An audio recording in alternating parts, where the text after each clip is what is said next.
बजे से पहले अगर जा रहा है तो वहां पे आप क्वांटिटी को हो सके तो और घटा दीजिए, 40 की जगह पे 20% लीजिए। अगर आप 10 लॉट से ट्रेड कर रहे हैं तो 2 लॉट लीजिए। क्यों? क्योंकि 12 बजे से पहले अगर होगा तो वो एमेच्योर्स वाला एक मूवमेंट होगा, वो फर्स्ट हाफ का मूवमेंट है जो कि सस्टेनेबल नहीं होता है। तो 12 बजे से पहले अगर एक इंड्यूसमेंट, ये अगर एक इंड्यूसमेंट एरिया है, ये अगर एक इंड्यूसमेंट एरिया है, ठीक है, ये मेन चीज, ये मेन जगह है, और ये एक मान लेते हैं इंड्यूसमेंट एरिया है, और यहाँ पे प्राइस जाने के बाद ये 12 बजे से पहले 11 बजे चल रहा है तो हो सकता है थोड़ा रिएक्ट करके ये गिर जाए, लेकिन यही चीज अगर 12 बजे के बाद जाएगा तो आपका प्रोबेबिलिटी और बढ़ जाएगा, और हमारा गेम प्रोबेबिलिटी के ही ऊपर है। तो इसलिए 12 बजे से पहले अगर ये चीज हो रहा है तो आप क्वांटिटी एकदम लो रखिए या फिर ट्रेड ही मत कीजिए। 12 बजे के बाद, 12 बजे या 12 बजे के बाद होगा कि 12 बजे के आसपास यूरोपियन मार्केट ओपन होता है, वहां पे उस टाइम बड़े पैसे लिक्विडिटी रहता है, तो वहां पे अब 12 बजे के आसपास अगर होगा तो we are going to trade the inducements. ठीक है, ओके। और एक चीज इंड्यूसमेंट में एक बोनस टिप में दे देता हूं आप लोगों को, नंबर 4 एक बोनस टिप देख लेता हूं, एक बोनस टिप दे देता हूं मैं। ये चीज एडवांस लेवल का है, आप जितना ट्रेड करेंगे आपको ऑटोमेटिक पता लग जाएगा, फिर भी ये वाला आप बोनस करके आपके कॉपी पे लिख लीजिए, या इसको अभी ट्राई नहीं करना है। क्या है ये वाला बोनस टिप? कि इंड्यूसमेंट एरिया से पहले अगर, एक्सक्यूज मी, इंड्यूसमेंट एरिया से पहले अगर लिक्विडिटी भी मिल गया आपको तो वो इंड्यूसमेंट एरिया भी बहुत कमाल का होने वाला है। तो वहां पे हम हो सकता है 80% क्वांटिटी भी वहां पे डिप्लॉय कर दे। क्यों? पहली बात तो है कि एसएमसी पे इंड्यूसमेंट एरिया में ट्रेड नहीं होता है, ऑर्डर ब्लॉक्स पे ट्रेड होता है, और ऑर्डर ब्लॉक से पहले लिक्विडिटी रहता है। लेकिन इंडियन मार्केट पे मैंने क्या बताया, हम स्मार्ट मनी कॉन्सेप्ट नहीं, स्मार्ट मनी ट्रेडिंग कर रहे हैं। तो इंडियन मार्केट पे हम इंड्यूसमेंट्स को देखेंगे, इंड्यूसमेंट्स पे ट्रेड लेंगे, लेकिन इंड्यूसमेंट्स पे ट्रेड लेने से पहले अगर लिक्विडिटी भी मिल जाता है वो तो फिर सोने पे सुहागा हो गया। क्यों हो गया? ऑर्डर ब्लॉक तो बहुत अच्छा जगह है जहां बिल्कुल हमारे लिए आइडियल एंट्री है, लेकिन हम भी जानते हैं आइडियल सिनेरियो बहुत बार क्रिएट नहीं होता है हमारे लिए, आइडियल सिनेरियो बहुत बार आता नहीं, 10 में से 3-4 बार छूट जाता है, इंड्यूसमेंट से मार्केट घूम जाता है। 6 घंटे का सेशन है, कॉम्पैक्ट सेशन है, बड़े पैसे को इंड्यूसमेंट एरिया ही दिख गया, चलो जी यहां से ले जाते हैं 2-3 दिन के लिए, उसके बाद ऑर्डर ब्लॉक पे ले आएंगे, नजदीकी एक्सपायरी भी होगा, तो वहां पे फॉरेक्स पे उस तरह का टेंशन नहीं होता है, क्योंकि वो फ्यूचर्स पे काम करते हैं, एक्सपायरी मंथली में होता है, वो लोग स्मूथली काम करते हैं। लेकिन हमारे हर वीक पे एक्सपायरी होता है, तो इसमें क्या हो सकता है फॉरेक्स पे कि मान लेते हैं कि 3 दिन बाद एक्सपायरी है, इंड्यूसमेंट एरिया से बड़े पैसे ले गए और एक्सपायरी में ठोक दिए एकदम ऑर्डर ब्लॉक से, ऐसा भी बहुत बार होता है, ट्रेंडिंग एक्सपायरी आ गया है ना। तो इसीलिए हम इंड्यूसमेंट को भी देखते। अब मान लेते हैं कि यहाँ पे एक ब्रेकआउट स्ट्रक्चर हुआ, हम एक काम करते हैं नीचे की तरफ से समझाते हैं इस बार। मान लेते हैं यहाँ पे एक वैलिड ब्रेकआउट स्ट्रक्चर हुआ, तो ये हमारे लिए एक ऑर्डर ब्लॉक एरिया है, बहुत अच्छी बात है, मार्केट ऊपर गया और इस तरह का कर रहा है, तो ये हमारे लिए एक इंड्यूसमेंट एरिया है और ऑर्डर ब्लॉक से दूर है, तो हम इसको मानते हैं। मार्केट मान लीजिए 1 बजे ये जोन के आसपास जा रहा है, और जाने के बाद मान लेते हैं यहाँ पे थोड़ा साइडवेज हो गया, एक रेंज बना दिया, तो क्या हुआ यहाँ पे लिक्विडिटी आ गया बहुत अच्छा, इसके ऊपर लिक्विडिटी पूल पड़ा हुआ है, तो हम इंड्यूसमेंट के आसपास जैसे जाएगा लिक्विडिटी को ब्रेक करके हम वहां पे 60% के ऊपर का भी क्वांटिटी ले सकते हैं, थोड़ा सा ऊपर एसएल देके ये जोन तक हम टारगेट ले सकते हैं। ठीक है, ये सारे चीज बहुत एडवांस का है, ये वाला पॉइंट स्पेशली एडवांस का है। तो मतलब अगर आप ये सेटअप्स पे एटलीस्ट 20-25 ट्रेड लेंगे तो आपको ये वाला सेटअप मैंने अब जो दिखाया ये वाला आपको दिखने लगेगा। ठीक है, ये वाला बोनस टिप था। ओके, तो ये सारे पॉइंट आप लिख लीजिए। ये 2 पॉइंट मैंने आपको बता दिया कि 80% हम 80 से 100% ऑर्डर ब्लॉक पे लेंगे, 40 से 60% इंड्यूसमेंट एरिया के आसपास लेंगे। ठीक है, ओके। अब तीसरा वाला आ जाता है कि थर्ड वाला आ जाता है 10 से 20% हम क्वांटिटी कौन से एरिया में लेंगे, 10 से 20% क्वांटिटी। अगर मार्केट डायरेक्टली एक ऑर्डर ब्लॉक के आसपास आ जाएगा, ना तो इंड्यूसमेंट क्रिएट किया ना तो लिक्विडिटी क्रिएट किया, तो हम वहां पे सिर्फ और सिर्फ 10 से 20% लेंगे, क्योंकि वो लोएस्ट प्रोबेबिलिटी ट्रेड होगा, वो लोएस्ट प्रोबेबल ट्रेड होगा। क्यों? मैं आपको अभी समझाता हूं। ये चीज लिख लीजिए कि 10 से 20% क्वांटिटी हम कहां पे लेंगे, अगर डायरेक्टली ऑर्डर ब्लॉक के आसपास आ रहा है। एक सेकेंड, अगर डायरेक्टली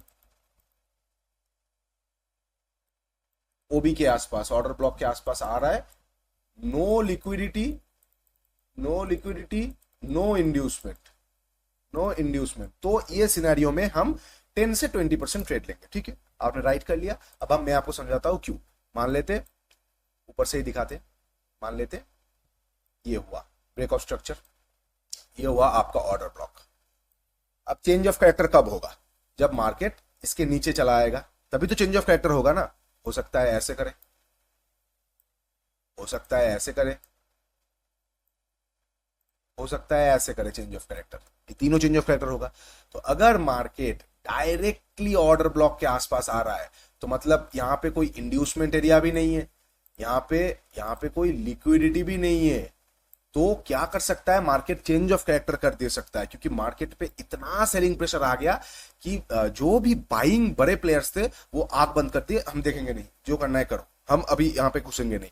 तो हम क्या करेंगे, जैसे ऑर्डर ब्लॉक के सामने आएगा 10% डिप्लॉय करेंगे, हो सकता है यहां से थोड़ा सा रिएक्ट करे, रिटेल्स बाई करे, फिर गिर जाए, फिर आपको दिखने लगेगा इंडियन मार्केट का अरे हेड एंड शोल्डर, ये तो हेड एंड शोल्डर हो गया। लेकिन हेड एंड शोल्डर होने का लॉजिक ये है, और हो सकता है कभी कभी डायरेक्ट गिर जाए, अरे एम पैटर्न, ये एम पैटर्न है, तो यहां पे होता है एम पैटर्न। तो ये सारे चीज आपको ध्यान पे रखता हुआ चलना है। आपको क्यों क्यों एम पैटर्न हुआ, क्यों हेड एंड शोल्डर हुआ, यहां पे डिपेंड करता है। जैसे मान लेते क्यों इन्वर्टेड हेड एंड शोल्डर होगा, ये मान लेते, ठीक है, ये हुआ ब्रेक ऑफ स्ट्रक्चर।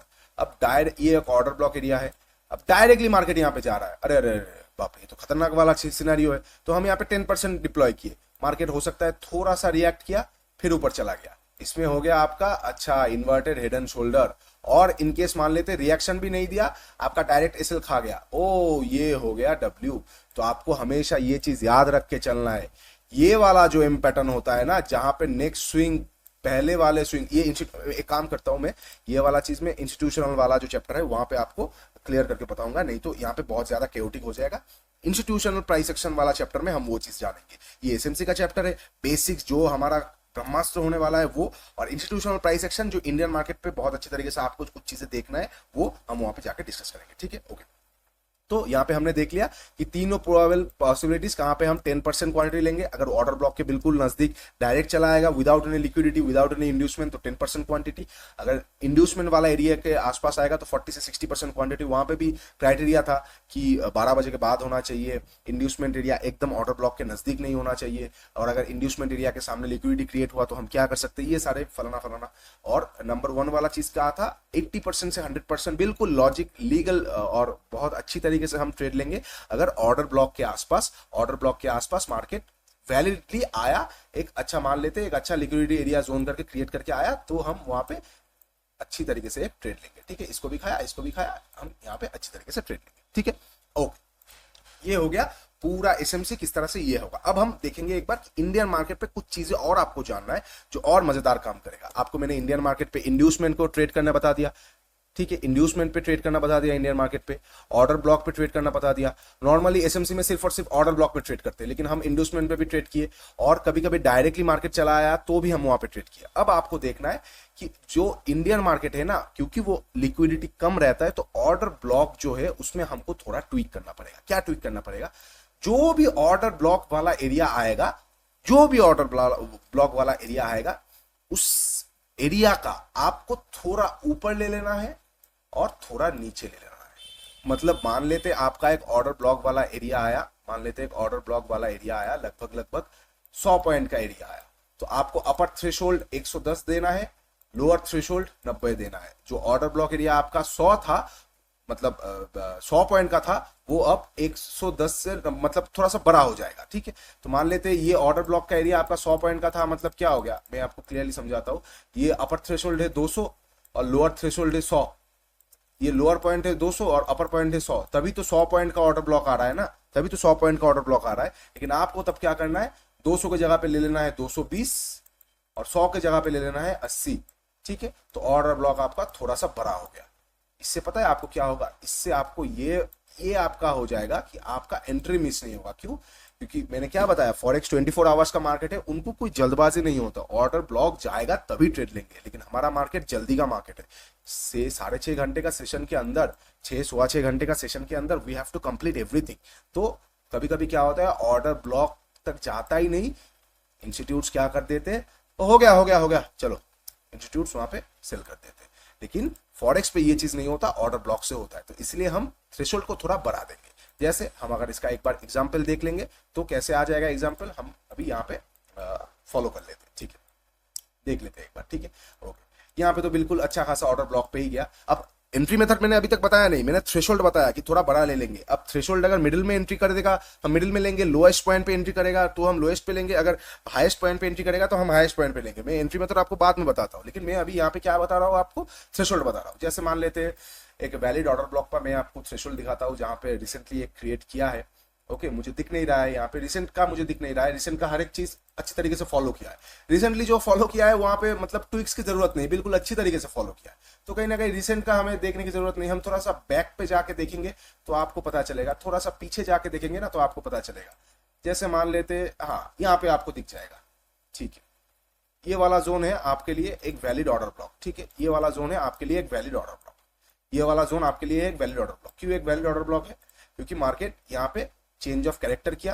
कैसे चेंज ऑफ कैरेक्टर किया? मार्केट यहाँ पे डाउन ट्रेंड पे था, डाउन ट्रेंड पे जाने के बाद यहाँ पे पहली बार चेंज ऑफ कैरेक्टर किया, तो यहां से जो ब्रेकआउट स्ट्रक्चर डायरेक्टली उग गया, तो ये एक ऑर्डर ब्लॉक है और ये एक इंड्यूसमेंट एरिया है। इंड्यूसमेंट एरिया पे तो हमने ट्रेड लेना दिखाई दिया आपको। अब ऑर्डर ब्लॉक पे ये वाला आपके लिए ऑर्डर ब्लॉक है। अच्छा तो ये कितना पॉइंट का ऑर्डर ब्लॉक है? लगभग सिर्फ और सिर्फ 50 पॉइंट का ऑर्डर ब्लॉक है। तो हम क्या करेंगे, ऑर्डर ब्लॉक को थोड़ा बड़ा कर देंगे, 50 के जगह पे हम 70 पॉइंट का बढ़ा देंगे, ऊपर थोड़ा ज्यादा ले लेंगे, ठीक है थोड़ा सा ये वाला कैंडल, मान लीजिए कैंडल का बॉडी वो आपके डिपेंड करेगा, कोई नंबर आपको दिख रहा है तो जैसे हम मान लेते यहाँ पे 500 तो हम 550 का नंबर ले लेते हैं, 550 एक अच्छा नंबर है। और नीचे में हम क्या कर लेंगे, नीचे में हम इसको थोड़ा सा और 450 कर लेंगे, 100 पॉइंट का हमने बना दिया, 50 की जगह पे 80 100 पॉइंट का मान लेते, 80 पॉइंट का हमने ऑर्डर ब्लॉक बना दिया। इससे क्या हुआ, ऑर्डर ब्लॉक का बिल्कुल एग्जैक्ट जगह पे प्राइस नहीं आया, जो कि मिडिल थ्रेशोल्ड पे प्राइस नहीं आया, अपर रेंज के आसपास से घूम के हमें अच्छा खासा मार्केट पे अपसाइड का बाउंस दे दिया। ठीक है अब समझ रहे हैं मैं क्या बता रहा हूं आपको, कि हमें ऑर्डर ब्लॉक को इंडियन मार्केट पे थोड़ा सा चेंज करना है, ऊपर में थोड़ा सा ज्यादा, नीचे में थोड़ा सा ज्यादा रखना है। अगर आपको बाई करना है, अगर आप बाई कर रहे हैं तो जाहिर सी बात है, अगर आप बाई कर रहे हैं तो थोड़ा सा ऊपर आप ऑर्डर ब्लॉक को लेके जाएंगे ताकि यहां से भी घूम सकता है।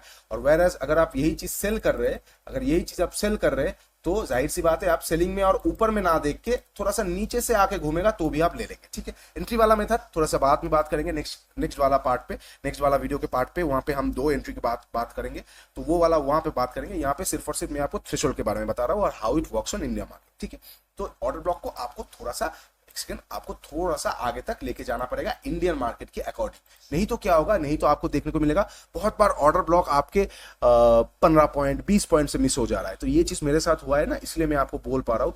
इससे क्या हो जाएगा, आपका कॉन्फिडेंस थोड़ा सा शेक हो सकता है, अरे ऑर्डर ब्लॉक नहीं आ रहा है यार, मजा नहीं आ रहा है। तो इससे बेटर है हम थोड़ा सा 15-20 पॉइंट 25 पॉइंट का बफर ले लेंगे ताकि हमें कोई भी दिक्कत ना आए कौन सी जगह पे एंट्री लेने की टाइम पे। बाकी एंट्री सेटअप अगर एक्टिवेट नहीं होगा वो जोन के आसपास आने पे तो हम एंट्री भी नहीं करेंगे, वो सेटअप हम नेक्स्ट वीडियो में बात करेंगे। ठीक है तो आपको क्या करना है, ऑर्डर ब्लॉक को थोड़ा ट्रैक करना है, बाई पे ऊपर की तरफ, सेल में नीचे की तरफ। चीज जो हम अब इंडियन मार्केट पे लास्ट चीज हम देखेंगे, पहले हमने 2-3 ट्रिक्स देख लिए, इंड्यूसमेंट एरिया में ट्रेड करना, ऑर्डर ब्लॉक को थोड़ा बढ़ा के ट्रेड करना, लिक्विडिटी अगर आएगा तो ट्रेड करेंगे, नहीं आएगा तो कैसे ट्रेड करेंगे, क्वांटिटी साइजिंग देखेंगे। और एक लास्ट टिप्स जो आपको जानना है, how to use SMC in Indian market, कि आपका जो भी स्ट्रेटेजी आपको पैसा दिया है, जो भी स्ट्रेटेजी उसको कैसे आप एसएमसी से ट्वीक कर सकते हैं, ये वाला आपको ट्रिक्स खुद निकालना है। मैं आपको मेथड बता देता हूं। मान लेते हैं आप हमेशा एम पैटर्न पे ट्रेड करते हैं, आप हमेशा एम पैटर्न में ट्रेड करते हैं, आपको एम पैटर्न बहुत अच्छा पैसा देके जाता है, हो सकता है महीने में 2 बार आता है एम पैटर्न, आपको एम पैटर्न पैसा देके जाता है। और आप क्या देखते हैं कि मार्केट एक तरफा खींचेगा, उसके बाद एम पैटर्न आएगा, जैसे नेकलाइन को ब्रेक करेगा हम वहां पे ट्रेड ले लेंगे, हम 1:2 का यहाँ का एसएल और यहाँ तक 1:2 का हमें टारगेट मिलता है। आप ये वाला स्ट्रेटेजी यूज करते हैं। ठीक है कोई यूज करता है डब्ल्यू पैटर्न की, मार्केट एक तरफा नीचे आ गया, थोड़ा बहुत खींचा, खींचने के बाद नीचे आके जैसे फिर तोड़ता है तो वहां पे हम एंट्री करते हैं, डे लो का एसएल दे देते हैं और 1:2 का हम टारगेट ले लेते हैं। ये मेरे लिए बहुत काम किया है, बहुत अच्छी बात है। तो ये स्ट्रेटेजी को आप इस्तेमाल जरूर करेंगे, आप इसको भूल नहीं जाएंगे। मैं आपको पहले दिन ही बताया कि एसएमसी क्या करता है ना, आप जो भी स्ट्रेटेजी पे काम करते हैं उसको आपसे ले नहीं लेता है, उसको भले आपको नेक्स्ट लेवल तक ले जाने की उल्टा वो हेल्प करता है। जैसे मान लेते हैं कि मार्केट इस तरह से हुआ है, मार्केट ब्रेकआउट स्ट्रक्चर हुआ है, मार्केट ब्रेकआउट स्ट्रक्चर होने के बाद यहाँ पे एक इंड्यूसमेंट वाला लेवल था, वहां पे मार्केट इंड्यूसमेंट वाला लेवल से थोड़ा रिएक्ट किया, थोड़ा रिएक्ट करके ऊपर गया। अब ये मेन है ऑर्डर ब्लॉक, ये मेन है ऑर्डर ब्लॉक एरिया। तो कहीं ना कहीं मार्केट ये वाला जोन तक आने की कोशिश कर रहा है, ये वाला जोन तक मार्केट आने की कोशिश कर रहा है और इंड्यूसमेंट लेवल से मार्केट थोड़ा बहुत ऊपर गया है, क्यों? क्योंकि इंडियन मार्केट पे इंड्यूसमेंट रिएक्ट होता है। अच्छा, यहाँ पे लिक्विडिटी पड़ा हुआ है, यहाँ पे लिक्विडिटी पड़ा हुआ है, मैं डॉलर मार्क कर देता हूँ लिक्विडिटी पे, यहाँ पे लिक्विडिटी पड़ा हुआ है, मार्केट थोड़ा बहुत ऊपर गया और कहीं ना कहीं हमारा टारगेट ये